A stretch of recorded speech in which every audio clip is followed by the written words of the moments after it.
bright sun and sands of Dubai stand in strong contrast to the dark nature of Spec Ops: The Line's story. Where lens flares and storms speak to the eyes, it's the corpses and morality that speak to the heart. While it plays like a traditional third-person shooter, Spec Ops: The Line toes dark territory with its tale inspired by Apocalypse Now and Heart of Darkness.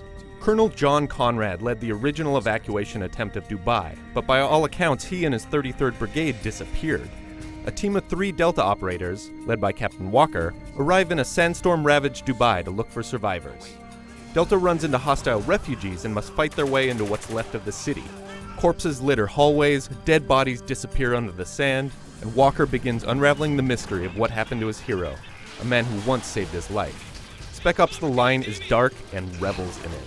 Fighting from building to building, falling into sand traps and through windows, Delta dives deeper into the fight and explores the huge verticality of Dubai.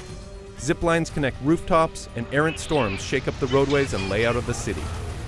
The shooting mechanics are solid at this point in development, but rushing through cover and staying alive feel like familiar ground laid out by other titles in the genre.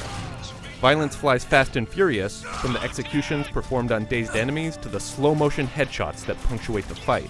But it's the sand, the story, and the choices that make Spec Ops: The Line feel unique.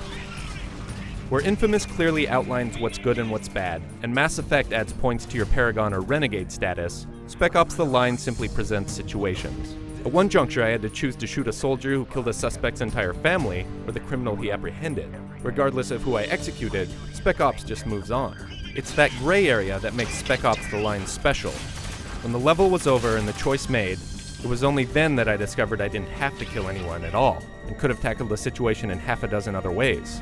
But I had made my choice, and had to live with it. Whether or not Spec Ops: The Line can deliver on the grit and gray morality remains to be seen. We'll have to wait until it comes out in early 2012 to see. For more on Spec Ops: The Line, head to IGN.com.